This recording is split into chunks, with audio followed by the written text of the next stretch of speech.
അടുത്തതായി ആദിവാസി പട്ടികജാതി പട്ടികവർഗ വിഷയങ്ങളുമായി പട്ടികവർഗ ഏകോപന സമിതിയുടെ നേതാവ് ശ്രീ AD ജോൺസൺ വേദിയിലേക്ക് എത്തുന്നു. ബഹുമാന്യരായ കർഷക നേതാക്കൾ, എൻ്റെ വിഷയം ആദിവാസികളും പട്ടികജാതികളും എന്നുള്ളതാണ്. അവർക്കാണ് മുഴുവൻ വിഷയമുള്ളത്. ആ ഒരു വിഷയം ഞാൻ ഒറ്റ വാക്കിൽ തന്നെ അവതരിപ്പിക്കുകയാണ്. ഒരു സാധാരണ അവർക്ക് കൃഷിക്കാരനുമായിട്ടുള്ള ബന്ധം എന്താണ് ഈ സമ്മേളനമായിട്ട് ചർച്ച ചെയ്യുമ്പോഴെന്ന് സൂചിപ്പിക്കും. സാധാരണ ജനത്തിൻ്റെ മനസ്സിൽ ഈ ജനവിഭാഗത്തെ സംബന്ധിച്ചിടത്തോളം ഒന്ന് സൂചിപ്പിച്ചു കഴിഞ്ഞാൽ, ഈ രാജ്യത്തിലെ ഖജനാവിലെ പണം കൈ കൂപ്പി നിന്ന് വാങ്ങിച്ച് മുഴുവൻ വെറുതെ തിന്നു മുടിക്കുന്ന സമ്മേളനം വാങ്ങിച്ച് രാജ്യത്തെ നശിപ്പിക്കുന്ന കൊള്ളരുതാത്ത ഒരുപാട് ജനമെന്നായിരിക്കാം ഒരുപക്ഷെ ബഹുഭൂരിപക്ഷമായ ഒരു സാധാരണക്കാരൻ്റെ മനസ്സിൽ പുറത്ത് പറഞ്ഞില്ലെങ്കിലും അവൻ്റെ മനസ്സിൽ കാണുക. എന്നാൽ ഈ സമ്മേളനത്തിൽ ഞാൻ ഈ വിഷയത്തിനോട് അനുബന്ധമായിട്ട് സൂചിപ്പിക്കുന്ന ഒരു എൻ്റെ പ്രബന്ധത്തിൽ ഞാൻ പറയുന്നത്, ഈ കർഷക ഉച്ചകോടിയിൽ ഞാൻ വിഷയമായിട്ട് എടുത്തത് കേരളത്തിലെ ആദിവാസികളും കർഷകരാണ് എന്നുള്ളതാണ്. 5 മിനിറ്റ് കൊണ്ട് ഞാനത് വായിച്ചു തീർക്കാനാണ് ഉദ്ദേശിക്കുന്നത്. ബഹുമാന്യരെ, കേരളത്തിലെ ആദിവാസി വിഭാഗങ്ങളും പട്ടികജാതി വിഭാഗങ്ങളും കർഷകരാണ് എന്നുള്ള മുഖവരിയോടെയാണ് ഞാൻ ഈ കർഷക ഉച്ചകോടി സമ്മേളനത്തിൽ ഈ പ്രബന്ധം പട്ടിക വിഭാഗ ജനങ്ങളുടെ വിഷയം മാത്രം കേന്ദ്രീകരിച്ച് ക്യാപ്സ്യൂൾ രൂപത്തിൽ പരിമിത സമയത്തിനുള്ളിൽ അവതരിപ്പിക്കുന്നത്. ഇതിൽ പരാമർശിക്കുന്ന കാര്യങ്ങൾ ഭാവി നയ രൂപീകരണ കാര്യത്തിൽ ഉൾപ്പെടുത്തി, കൃഷിക്കാരുടെ ഗണത്തിൽ ഉൾപ്പെടുത്തി, ഏറ്റവും അടിത്തട്ട് ജനവിഭാഗമായ ഈ രാജ്യത്തിലെ അടിത്തട്ട് വിഭാഗമായ ഇവരുടെയും കൂടി പുരോഗതിക്കും ജീവിത നിലവാരം ഉയർത്തി മാന്യമായി ജീവിക്കുവാനുള്ള കർമ്മ പദ്ധതികൾ ആവിഷ്കരിക്കുവാൻ ഈ ഉച്ചകോടിയിൽ തീരുമാനങ്ങൾ ഉണ്ടാകണമെന്നതാണ് എനിക്ക് ഒന്നാമതായി പറയുവാനുള്ളത്. മണ്ണും കാടുമായി പ്രകൃതിയോട് ഇണങ്ങി പ്രകൃതിക്ക് ദോഷം ഏൽപ്പിക്കാതെ ജീവിച്ചു വരുന്ന ആളുകളാണിവർ.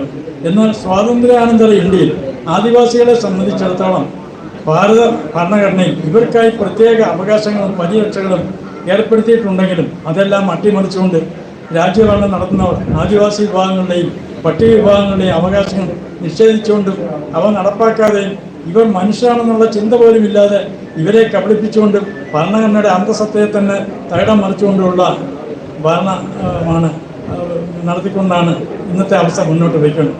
സ്വാതന്ത്ര്യത്തിന് മുമ്പ് ആദിവാസികൾ കൈവശം വെച്ച് അനുഭവിച്ചുകൊണ്ടിരുന്ന കൃഷിഭൂമിയും കാടും അവരിൽ നിന്ന് അന്യമാക്കപ്പെട്ടു.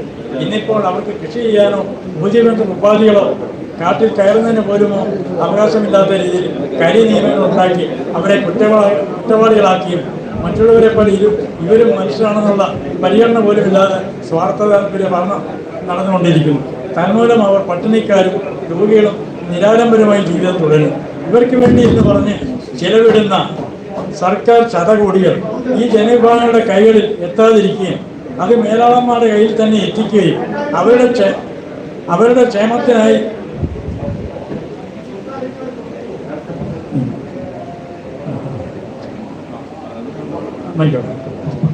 ഇവർക്ക് വേണ്ടി എന്ന് പറഞ്ഞ് ചെലവിടുന്ന സർക്കാർ ശതകോടികൾ ഈ ജനവിഭാഗങ്ങളുടെ കൈകളിൽ എത്താതിരിക്കുകയും അത് മേലാളന്മാരുടെ കൈകളിൽ തന്നെ എത്തിക്കുകയും അവരുടെ ക്ഷേമത്തിനായി പരോക്ഷമായി ഉപയോഗിക്കപ്പെടുകയും ചെയ്യുന്നതാണ് എന്ന് അന്വേഷിച്ചാൽ കണ്ടെത്താൻ കഴിയും.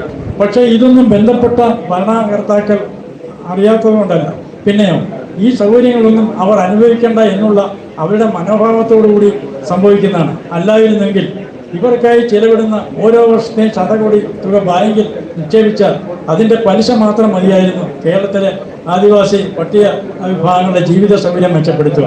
എന്നാൽ ഭരിക്കുന്നവർക്ക് ആദിവാസികളെ ആശ്രിതരായി തുടരാനും വനവാസി എന്നോ ആനുകൂല്യം പറ്റി ജീവിക്കുന്നവരെന്നോ വരുത്തി തീർത്ത് ബഹുജനതയുടെ മനസ്സിലും ഇവർ ഇന്നും കൈയും കൂപ്പി നിന്ന് ആനുകൂല്യം കൈപ്പറ്റി ജീവിക്കുന്നവരെന്നുള്ള മനോഭാവം ഉണ്ടാക്കി അവഗണനയോടെ താഴ്ത്തപ്പെട്ടവരായ സമൂഹത്തിൽ നിലനിർത്തുകയാണ്.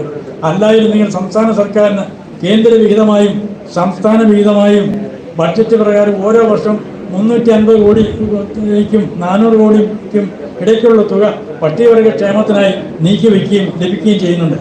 ചില വർഷങ്ങളിൽ ഇത് 500 കോടിക്ക് മുകളിൽ ലഭിക്കാറുണ്ട്. കേരളത്തിലെ പട്ടികവർഗ ജനസംഖ്യ 38 ഗോത്ര വിഭാഗങ്ങളിലും കൂടി 4,4 ലക്ഷത്തോളം മാത്രമാണെന്ന് കൂടി ഈ സമയത്ത് ഓർക്കേണ്ടതുണ്ട്. എന്ന് വെച്ചാൽ ഈ തുക വീതിച്ചു കഴിഞ്ഞാൽ ഒരു കുടുംബത്തിലെ ഒരാൾക്ക് 10,000 രൂപ ഒരു ബുദ്ധിമുട്ടുമില്ലാതെ അവർക്ക് ലഭിക്കുമെന്നുള്ളതാണ്. ഇനി ഭൂമിയുടെ കാര്യം കൂടി ഒന്ന് പരിശോധിച്ചാൽ മതി. ഭരണകൂടം ആദിവാസികളോട് കാണിക്കുന്ന ക്രൂരതയും വഞ്ചനയും ഇപ്രകാരമെന്ന് ഇടുക്കി ജില്ലയിലെ മാങ്കുളം പോലുള്ള പ്രദേശങ്ങൾ ഉൾപ്പെട്ട സ്ഥലങ്ങൾക്ക് പട്ടയം നൽകിയപ്പോൾ ആദിവാസികളെ മാത്രം സർക്കാരും ഉദ്യോഗസ്ഥർ ഒന്നും കൂടെ വഞ്ചിച്ചിരിക്കുന്നത് രീതി ഒന്ന് നോക്കൂ. ഇതുപോലെ തന്നെയാണ് മറ്റ് ജില്ലകളിലും സംസ്ഥാനത്ത് നടന്നിട്ടുള്ളത്. വനഭൂമി കൃഷിഭൂമി വേർതിരിക്കുന്ന ഘട്ടത്തിൽ ഒരിക്കലും വനമല്ലാതിരുന്ന ഭൂമി ആദിവാസികളുടെ കൃഷിഭൂമിയായിരുന്ന സ്ഥലം വനമാക്കി മറ്റു ചില ജനവിഭാഗങ്ങളുടെ കൈവശഭൂമിക്ക് പട്ടയം നൽകുകയും ചെയ്തു. ആദിവാസികൾക്ക് പട്ടയം ലഭിക്കാതിരിക്കാൻ അവരുടെ കൃഷിഭൂമി വനമാക്കി മാറ്റുകയും ചെയ്ത ചതിയാണ് ഉദ്യോഗസ്ഥൻ ഗവൺമെൻറ് ഇങ്ങോട്ട് ചെയ്തത്. ഇപ്പോൾ അവരുടെ വനാവകാശ രേഖയ്ക്ക് വേണ്ടി സർക്കാർ ഓഫീസുകൾ കയറി ഇറങ്ങി നടക്കുന്നത്. ഇത്തരത്തിലുള്ള വിഷയങ്ങളാണ് ഉള്ളത്. ഞാൻ ഒരു വാക്കിലൊരു കാര്യം കൂടെ പറഞ്ഞ് അവസാനിപ്പിക്കാൻ മിനിറ്റ് ഇല്ലാത്തതുണ്ട്.